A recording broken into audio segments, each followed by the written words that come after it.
আসসালামু আলাইকুম। আমি আজকে 11 নম্বর পর্ব পড়ব।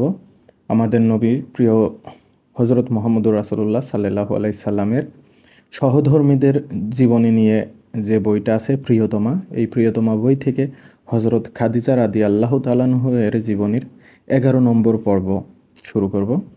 পর্ব 11। খাদিজা মোহাম্মদের বিয়ের প্রথম রাত। আজ খাদিজা প্রশান্ত, পৃথিবী নির্বাক। আজ সমগ্র সৃষ্টি বিমুগ্ধ নয়নে তাকিয়ে আছে খাদিজার বাড়িটির দিকে। ধরনীর সকল সুখ যেন আজ গলে গলে পড়ছে খাদিজার বাড়ির ছাতাতলে।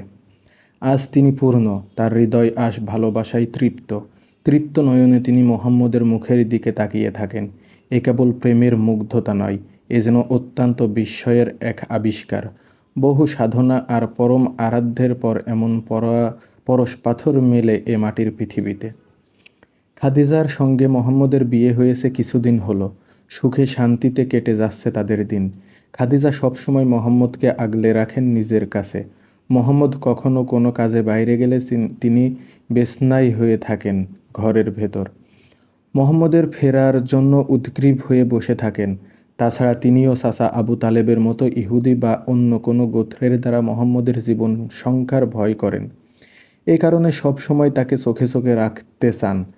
তিনি বাইরে থেকে ফিরে এলেই যেন তার অন্তরে স্বস্তি আসে, নয়তো সারাক্ষণ তার মন উটাসন করে। এরই মধ্যে একদিন আবু তালিব তার ক্রীতদাস নাবাকে ডেকে বললেন, যাও তো খাদিজার বাড়িতে, সেখানে নতুন বর বধূ কীভাবে সংসার করছে একটু দেখে আসো। মূলত আবু তালিব তার প্রিয় ভাতিজার ব্যাপারে সবসময় একটু বেশি খেয়াল রাখতেন।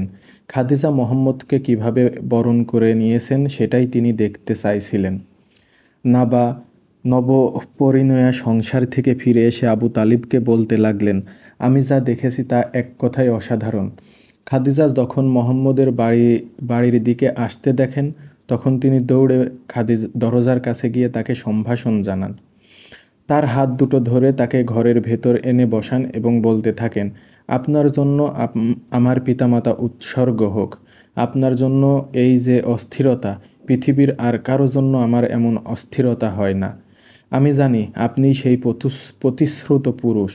কথা দিন, আপনি যখন নবী হবেন তখন আমাকে ভুলে যাবেন না। আপনার অন্তর থেকে আমাকে মুছে ফেলবেন না। আপনি আমার জন্য আল্লাহর কাছে দোয়া করুন, যিনি আপনাকে এই পৃথিলোকে প্রেরণ করেছেন। খাদিজা এমন অস্থিরতা প্রায়ই দেখাতেন। তার এমন কান্না ভেজা আরতি শুনে মোহাম্মদ তাকে কাছে টেনে আশ্বস্ত করে বলতেন, আল্লাহর কসম করে বলছি, আমি যদি সত্যিই সেই প্রতিশ্রুতি নবী হয়ে থাকি, তবে কোনোদিন তোমাকে ভুলে যাব না। তোমাকে ভোলা সম্ভব নয়, কেননা তুমি আমার জন্য নিবেদন করেছ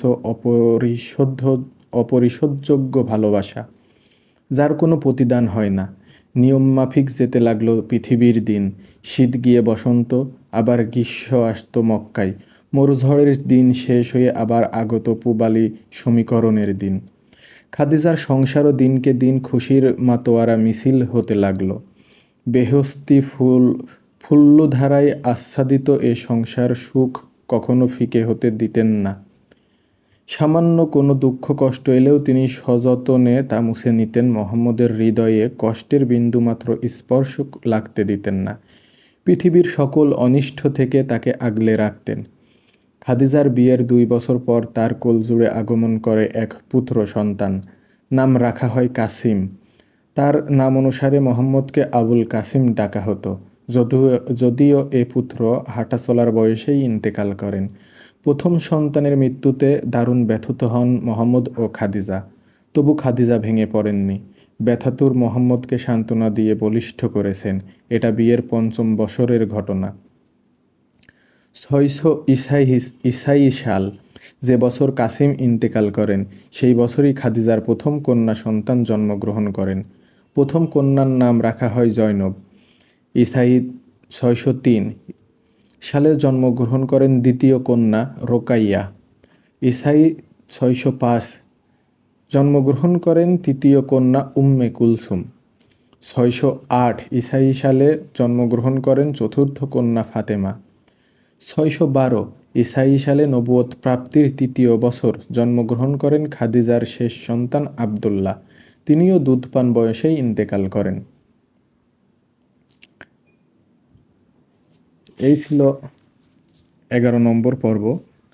এই 11 নম্বর পর্বে মূলত খাদিজা রাদিয়াল্লাহু তাআলার সাথে আমাদের প্রিয় নবী হজরত মুহাম্মদুর রাসূলুল্লাহ সাল্লাল্লাহু আলাইহি সাল্লামের বিবাহিত জীবনের একটা সংক্ষিপ্ত বর্ণনা দেওয়া হয়েছে, যেখানে মূলত তাদের কতজন সন্তান হয়েছে এবং কত বছর পর পর কোন সন্তানের নাম কি এবং তারা কিভাবে কোন কোন সালে জন্মগ্রহণ করেছে, এইটার একটা বর্ণনা আসছে।